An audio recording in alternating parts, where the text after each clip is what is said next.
Hey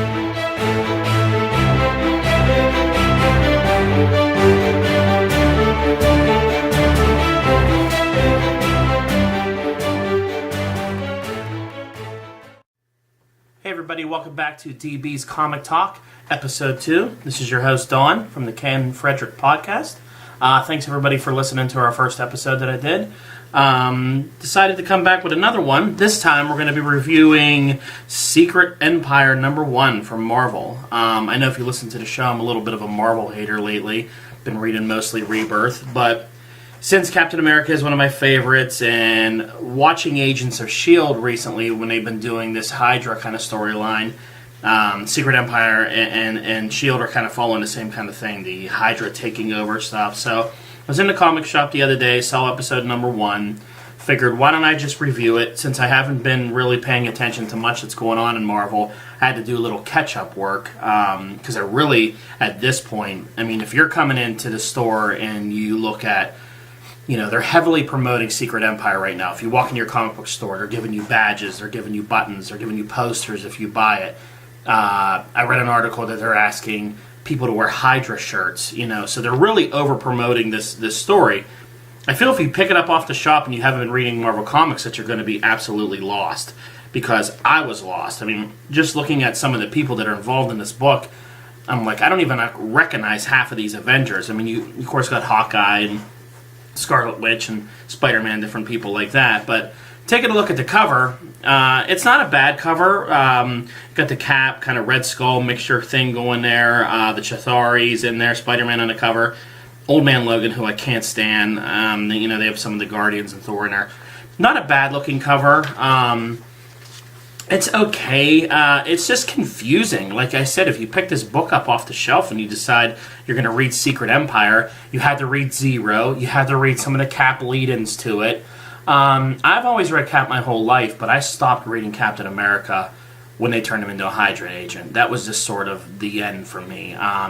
He was turned because of the Cosmic Cube, Cubix, who's like an AI kind of personality now. It's like a little boy or whatever Cubix is, little girl, something like that.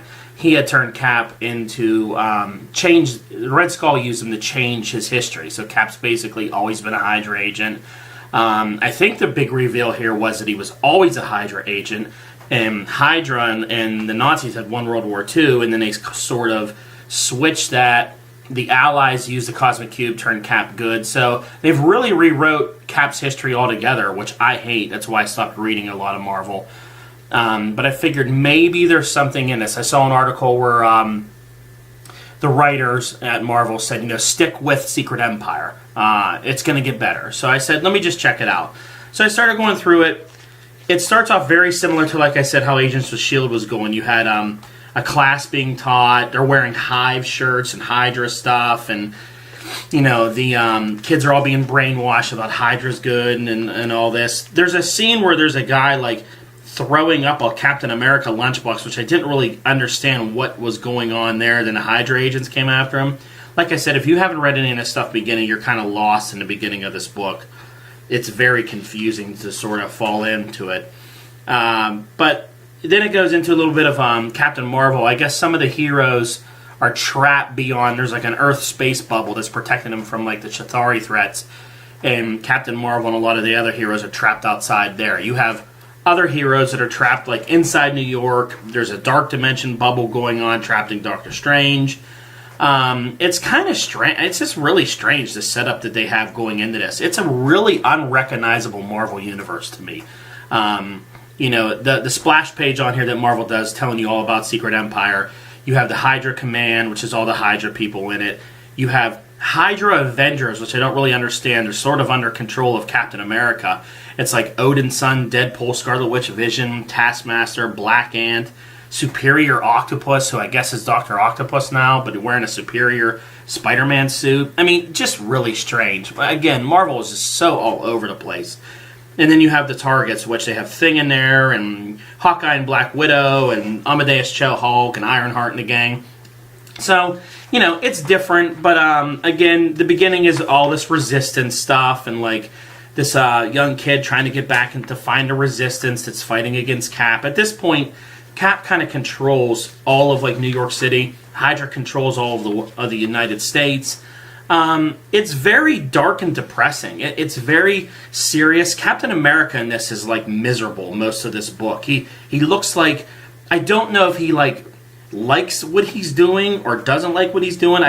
Like I said, I haven't been reading his book, so I don't understand where he's at emotionally. He's in charge of Hydra. They all seem a little bit of afraid of him, but he is just sort of looks annoyed by the choices he's making and what he's doing. I don't really understand what they're doing with him, if he's having second thoughts or whatever. But, the book then advances to, like, this resistance team sort of getting together inside his hidden mountain. The Thing's there.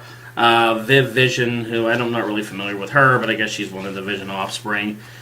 And they're really just shaky about bringing in this new kid who they're going to throw in front of Tony Stark's, who's now this AI format, and he's going to go talk to him about some secrets that he has that he got from Rick Jones, which, poor Rick Jones, he's in some sort of detention holding right now.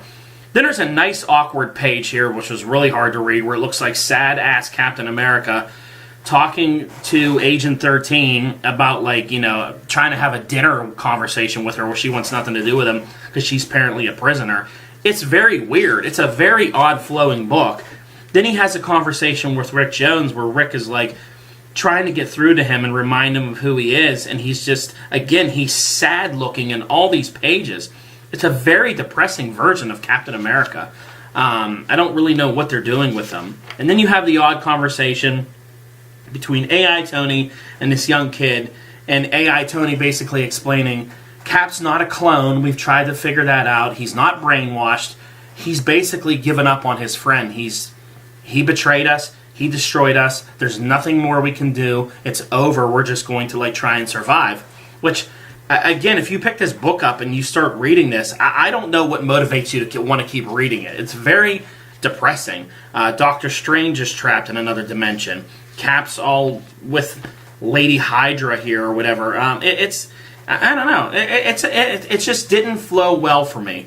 And then, speaking of continuing the depressing format of it, it's very dark at the end. They basically take Rick Jones, put him out there on a firing squad, and brutally murder him as he yells, Avengers Assemble, like he's not giving up the fight. But it leaves him there with bullet holes all through him. I mean, it's a very dark book.